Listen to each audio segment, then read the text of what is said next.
Hey guys, welcome back to the channel where I cover missing persons, unsolved cases, crime news, and more. Well, the Kissimmee Police Department is in hot water right now.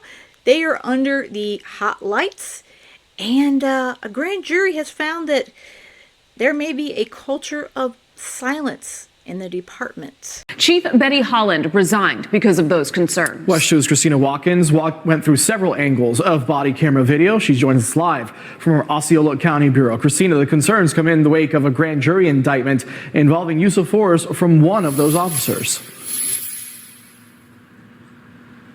Yeah, and in that video, I saw those officers walking around the home trying to get inside. We don't see exactly what happens once they get in because it's been redacted, but you will see the aftermath of what led to this grand jury indictment. Hey, can you come outside? West 2 News obtained several angles of body camera video from Kissimmee police officers responding to a disturbance call in April of 2023. No, get out and shut the door. No, I'm not coming out. The man accused of the disturbance is Sean Kastner. Several cops, one being Officer Andrew Bisagio, went to that home on Brock Street. No, get out and shut the door. The state attorney's office said Bisagio went into the home without a warrant and used force not consistent with the police department's policy to try and get Kastner into custody. I didn't threaten anybody's life. I didn't want to hurt myself. I'm not going to Park Place. He is okay. This is harassment. Facial injuries. I'll calm down. Kastner tried to talk officers into letting him stay. You can't baker act me because I'm not suicidal against myself. I didn't threaten anybody's life. And I'm asking you nicely, can you take the cuffs off? I didn't do anything. You can't have me in cuffs right now because I didn't do anything wrong. I didn't fight you. I did not. He tried to make it look like I pushed him. He's trying to get me in trouble. But officers threatened to use more force if he didn't come out. That's when you see Kastner coming out of that home covered in blood.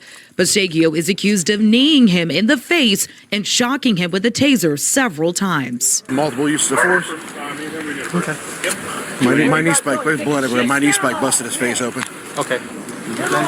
Well, I got blood on me. I need something to clean my hands with. All right. Okay. I tased him several times. The state attorney's office says evidence shows Bisagio spoke with witnesses about their testimony during the investigation and wrote a fake report to avoid an internal affairs investigation. A grand jury indicted him in August on several charges, including battery, tampering with a witness, misconduct, and solicitation for perjury.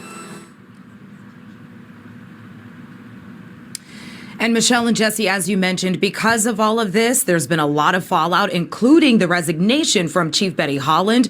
The city manager announced yesterday Major Robert Anzuito will become the interim chief of police starting tomorrow. And it is definitely a fallout. Again, Chief Holland, Betty Holland, she's on there on the left, she resigned. She resigned before the grand jury report came out showing the corruption, the lies, the cover-ups happening in the Kissimmee Police Department. Andrew Bain, that's him there on the right, he's the state attorney. You guys also probably saw him during the Madeline Soto case. He's not going to put up with any of this, and no one should. Okay, these officers, when you call on an officer, you call the cops, you expect to be treated with respect, and an excessive force was used against this man. He was having a mental health crisis, and instead, these officers entered his home, and this officer, who's going to be going on trial in December, and I will give more information on that if anyone's interested in me covering that, he kneed him in the face, as I said in the news report, and tasered him. There is no reason for this type of behavior from a police officer. Granted, if this guy used force on them, besides resisting without violence, that would be one thing. But that's not what happened at all. And there seems to be not only redactments in these body cam videos, but there is a moment when the cameras go black, from what I understand. And again, they said there was lies, cover-ups, and it sounds to me like the chief knew a lot and decided not to do anything about it. So let me get right over to the press conference with State Attorney Andrew Bain. All right, good morning, everyone. I want to thank you all for being here. Today, we are here to share the grand jury's findings and recommendations for the use of force involving Kissimmee Police Officer Andrew Passaggio. The presentment was unsealed this morning from the grand jury, allowing us to share it publicly with you today. In August, the Osceola County Grand Jury indicted Officer Passaggio on 6 charges, one of them being felony battery, 2 counts of tampering with a witness, official misconduct, solicitation of perjury, and misdemeanor battery. These charges stem from an incident that happened in 2023, and with a 911 call resulted in Officer Passaggio's knee spiking a man in the face, causing serious injury.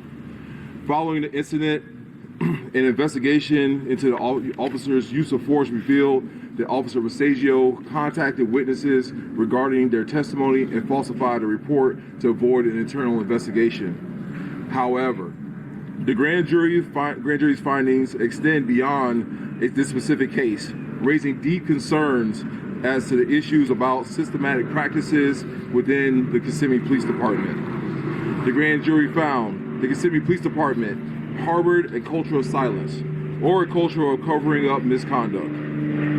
Kissimmee Police Department Internal Affairs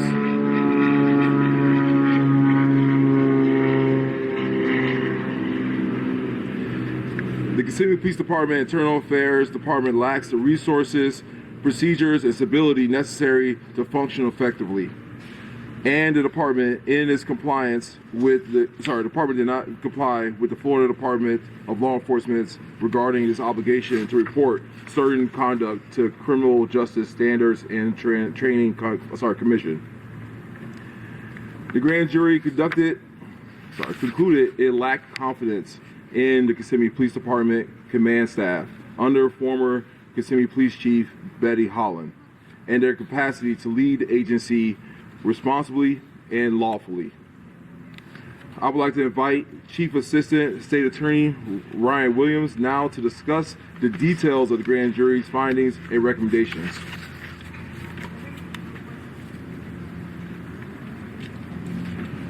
Good morning.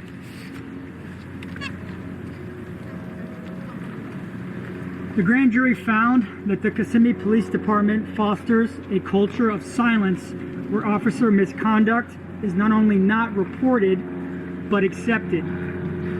Evidence and testimony presented to the grand jury showed officers failed to report Passaggio's excessive use of force, which went on for several minutes without intervention from 2 other officers who was on the scene. Body-worn camera footage showed the involved officers laughing about the incident and intentionally avoiding discussing it on their body-worn camera. Statements made by other officers at the scene suggest that officers were aware that the use of force that night was excessive, and still they did nothing.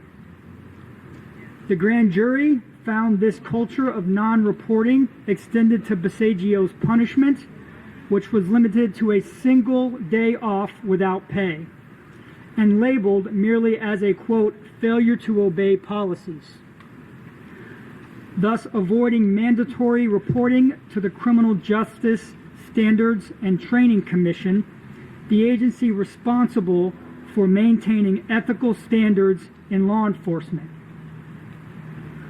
The grand jury went on to say it lacks confidence in the Kissimmee Police Department's command staff and has requested the city conduct a thorough evaluation of that group. The grand jury found that despite clear evidence of misconduct in Officer Passaggio's use of force incident, that former Chief Holland chose not to criminally investigate the incident initially and failed to report Passaggio's department policy violations to the appropriate agencies, including the Office of the State Attorney. In fact, the State Attorney's Office only learned about Passaggio's unlawful use of force after watching a news report on TV, after which we repeatedly requested the Kissimmee Police Department request a criminal investigation into the matter. The grand jury determined that when the Kissimmee Police Department finally relented and authorized the Florida Department of Law Enforcement to conduct an investigation, that investigation was compromised from the very start. Not only did Chief Holland notify Basiago about the criminal investigation, but he was also shown the final report before prosecutors reviewed it, allowing him to tamper with witnesses.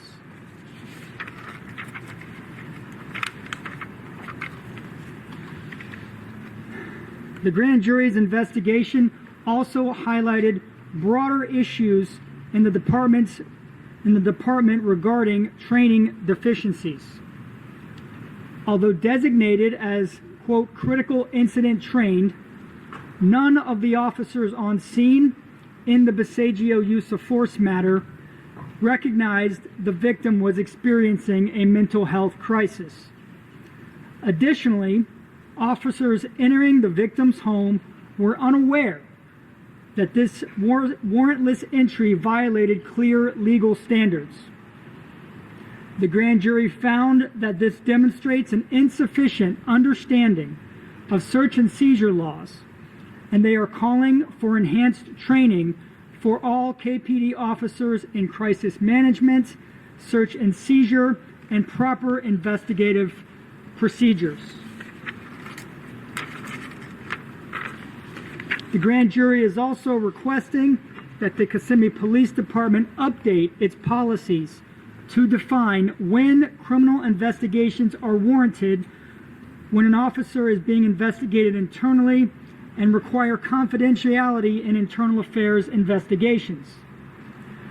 The grand jury found that the Kissimmee Police Department policies lack clear guidelines for when to initiate criminal investigations following a use of force incident.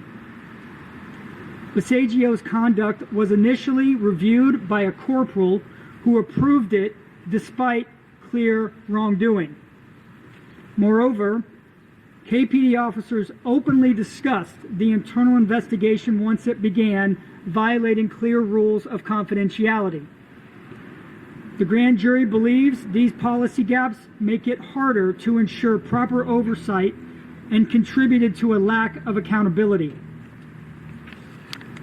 The grand jury is also calling for the Kissimmee Police Department's Internal Affairs Department to be restructured and adequately staffed, saying it is currently severely understaffed and lacks the resources required for effective oversight.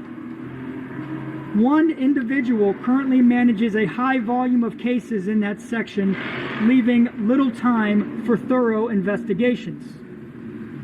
The grand jury found the Internal Affairs Department also suffers from frequent turnover and insufficient procedures, resulting in inadequate investigations and poor record keeping.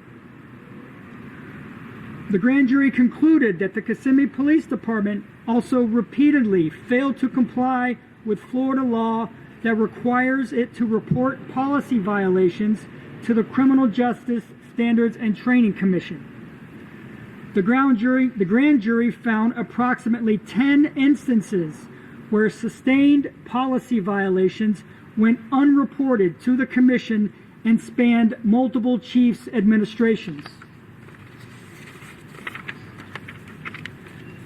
The grand jury discovered a pattern of labeling excessive force incidents as mere policy failures rather than specifying actual misconduct, suggesting possible intent to avoid the mandatory reporting.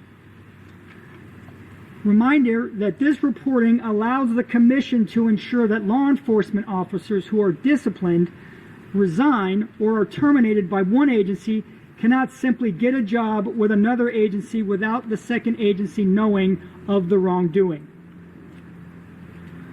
Finally, the grand jury believes the integrity of the Kissimmee Police Department is further undermined by instances of dishonesty during the investigation into Basiago's use of force.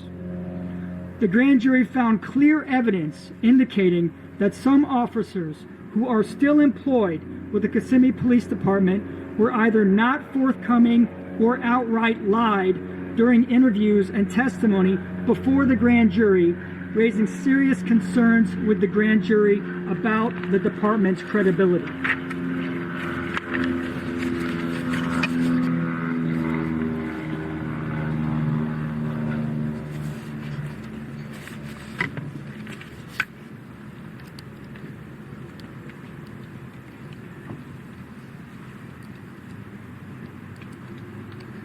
The grand jury wants to make it clear that they recognize the Kissimmee Police Department is full of honest, hardworking law enforcement officers and are dedicated public servants.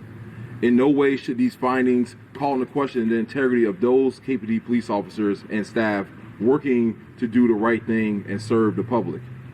However, the grand jury feels obligated to bring their concerns to the public and the city of Kissimmee so that these matters can be resolved. We thank the grand jury for their time and for careful consideration of the evidence presented to them and these findings and recommendation. The police department and the city of Kissimmee would like to acknowledge the city, taking some certain steps to mediate these actions. The city has already started taking swift actions to address concerns, including accepting the recommendation that two Kissimmee police officers, including accepting the resignation of two Kissimmee police officers, including Chief Betty Holland, appointing a member of the Orange County Sheriff's Office command staff as an interim Kissimmee police chief, requesting that the Orange County Sheriff's Office conduct internal investigations into the 11 current and former Kissimmee police officers whose truthfulness or conduct were called into question during the investigation. Once our office receives the results of all those investigations, we will then look into our Brady identification system and to comply with Florida law. Kissimmee Police Department also corrected its failure to report the IA investigations, referring them to the presentment and reported them to Criminal Justice Standards and Training Commission. They are in the process of restructuring the IA department and increasing staffing, including hiring an IA manager. They have also begun to work and provide training for Kissimmee police officers in the areas of crisis management, the duty to intervene, and search and seizure laws. The interim police chief is evaluating the capacity and integrity of the Kissimmee Police Department command staff. The command staff at the Kissimmee Police Department is also working to implement new policies and strengthen existing ones to address the concerns of the grand jury. We look forward to continually to work with the Kissimmee Police Department and the city of Kissimmee to provide a police department that serves the community with integrity, accountability, and trust. Officer Basagio will continue to move forward in his case through the judicial system, and those court dates are available on the clerk's site. The grand jury's presentment will be uploaded to our website, that's sao9th.com, after this press conference, so that the public may read it in its entirety and understand the transparency that we are trying to create in our office. I will now take some on-topic questions from you all. Mr. Betty, could you address the FDLE investigation? I have read some of that investigation, and none of these things came up in that FDLE investigation. How is that possible?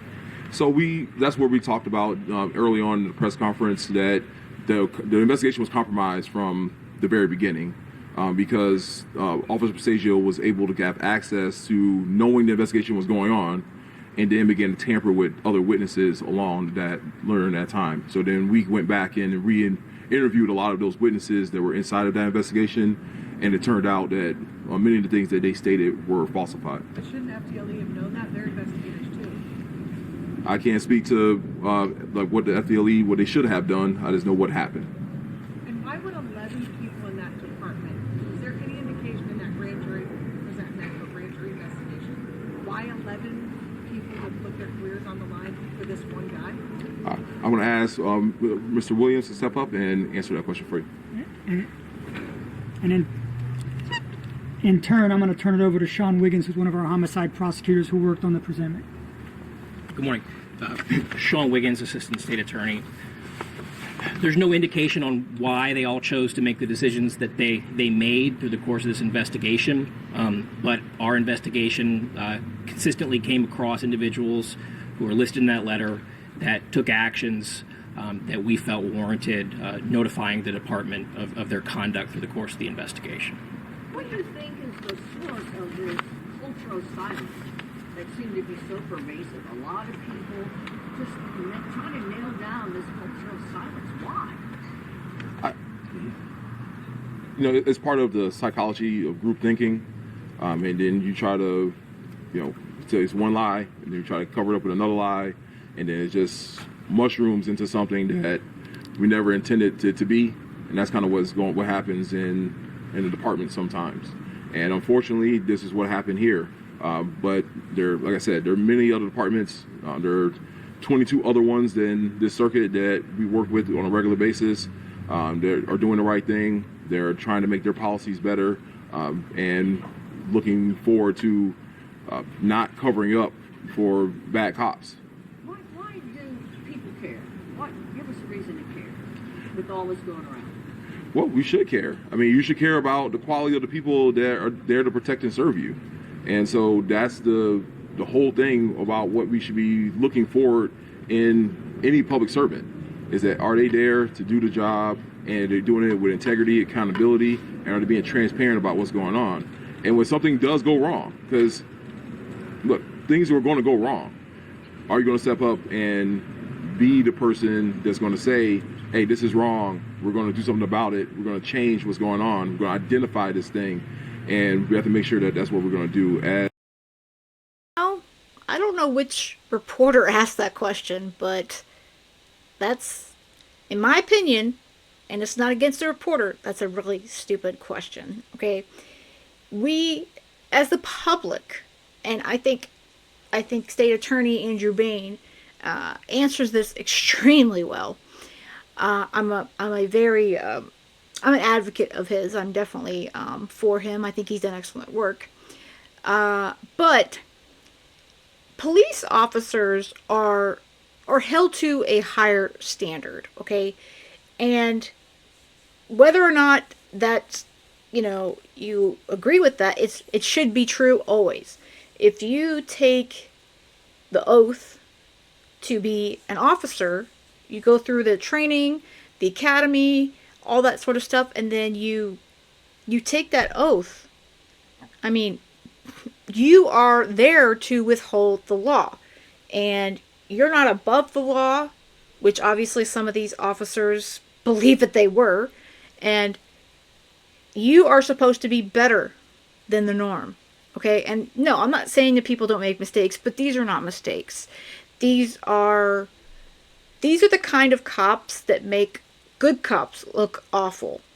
And again, this only makes it worse because of the high profile right now that the Kissimmee Police Department in Osceola County has due to the Madeline Soto national case. Okay, it's a nationally recognized case, and it's only going to get bigger and bigger through 2025.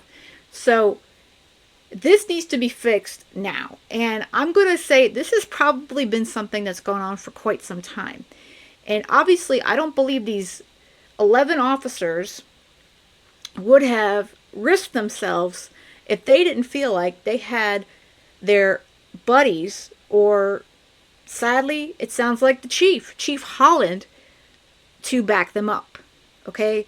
So instead of doing the right thing, taking care of the citizens, and we saw part of the body cam, and I'm trying to get a hold of the entire piece, and a lot of it is blacked out, but thanks to WFTV and Wesh and everyone, they were able to get this out there, and they're the reason that this all came about. So the media does really good things, even though we have other stuff when they ask stupid questions, but that's beside the point. But the fact is, these officers believed they were above the law. And we need to show them, and they need to be accountable for that. They need to be held accountable for their actions or inactions. And those that helped cover it up for them, and obviously Chief Holland was one, because before the grand jury came out, she immediately put her resignation in. So, and that's, to me, it's really, really sad, because I thought she seemed like a very, very respectable chief, and it's sad to come out that she's got, dirty hands. As a community, and especially in the law enforcement community. What's the danger to the public if they don't? What's the danger to the public if they don't? Well, then you have situations where people are being arrested for things that they may not have been arrested, should have been arrested for. People's rights could be violated, like what happened in this particular case. There are a lot of things that could happen in the course of an investigation or in the course of a case that can cause, serious problems for multiple people, including the public. How many years back did this culture of silence span? I mean, how many years back did the state attorney's office look? I think it was at least 10 other episodes, but multiple administrations, but I think Mr. Wiggins can give you a more specific answer. So the incident involving Bisagio and everything that sort of sprung from that obviously began in April of 2023. What you'll see discussed in the grand jury presentment is through the state attorney's investigation, an audit of past initial or IAs or internal affairs investigations was conducted, and then brought to our attention that reports that should have been submitted to the commission that sort of tracks officer misconduct were never submitted. We know that those reports date back to at least the prior administration that was in charge of the Kissimmee Police Department. Is there anything you can do about that now? Can you unring that bell? Well, I think as the state attorney discussed, the city of Kissimmee and the new leadership at the Kissimmee Police Department, once these issues were brought to light, have taken steps to now do the right thing and make the reports that should have been made originally. What is your message to the community? There's a deep, profound lack of trust now. I want to know what's your message to viewers that will be watching this story today. What's your message to the victim's family as well? And of course, what is your message to the KPD chief who resigned? Well, I'll stick with what's my message to the public, because the grand jury presentment procedure that we put in place is for the public, is for the transparency of what goes on in our office and our investigations for the public. And I would tell them that despite this incident, like I said, there are 22 other agencies that are inside of our community that are doing the right thing, that are doing the job correctly, and they shouldn't lose confidence in those agencies. But when something does happen, you have to step up and say that it's wrong. And as many times I've spoken to you all, my administration is not going to turn a blind eye to anyone, whether they are police officers, politicians, regular people in the public, rich, poor, it doesn't matter. Whatever ethnic or religious background, we're not turning a blind eye to wrongdoing in our community. Sorry. For those 10 previous cases that you guys mentioned from the previous administration Yes, ma'am. and also under Holland's administration, what will happen with those cases now? Will it go back to an internal investigation? Will your office look through each of those cases now? So once the procedure has been sent, to the commissions and trainings, the training standards and commission training, that they will review it. They will look at the certification for that officer. Those names have already been forwarded to our office for Brady review, and so we're working through that procedure right now. Mr. Ryan, can I ask you a question? What were the circumstances under which Sean Pastor was being arrested? What called them then? There was a report of a disturbance, and when Officer Bisagio arrived on scene, and this is all captured on body-worn camera, there were articles of clothing and other items throughout the driveway. At one point, Officer Bisagio actually tells one of his other officers that there's a chance they need to do some sort of mental health check. So they did not take action on his mental health crisis, even though there's evidence that they were aware that one was going on.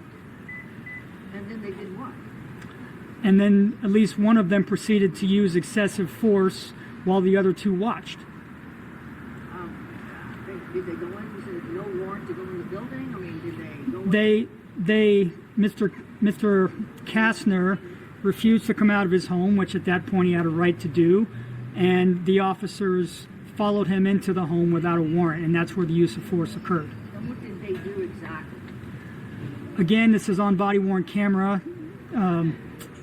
Andrew Basagio went around to the front of Sean Kastner while two other officers, one each, had a hold of his arms behind him, and Andrew Basagio delivered 2 knee strikes, taking his knee and putting it in Sean Kastner's face, resulting in trauma to Mr. Kastner's face. He was then tased 7 times in his living room. Any reason given throughout this investigation as to why he did that? Was he resisting? Was Kastner resisting? Mr. Kastner was resisting under the law and under KPD policy, but his level of resistance did not come close to warranting the force that was used. What force should have been appropriate? Less.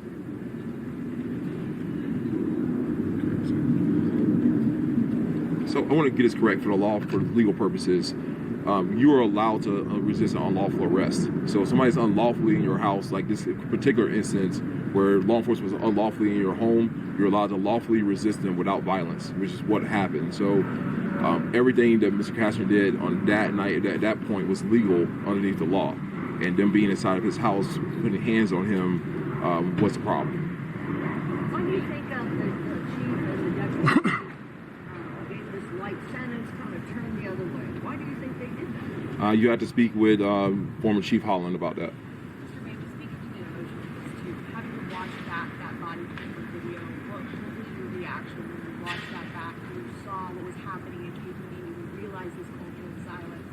How did your office react to it? We started asking questions. So when it was brought to my attention that this was something that was going on, that came about early on in my administration last year, we started asking for those criminal investigations.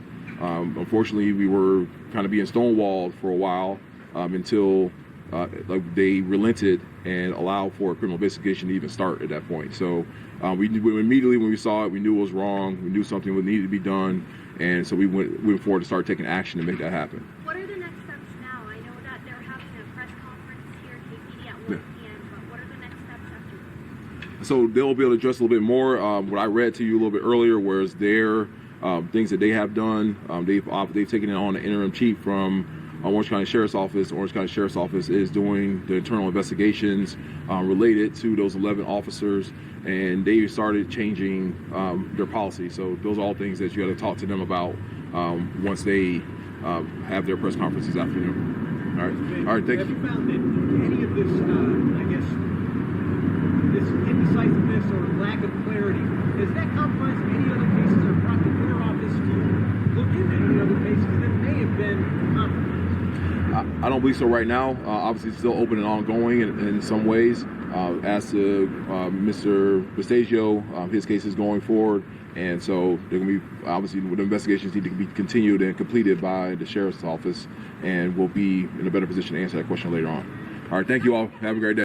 I did like that last question. Is it going to impact other cases?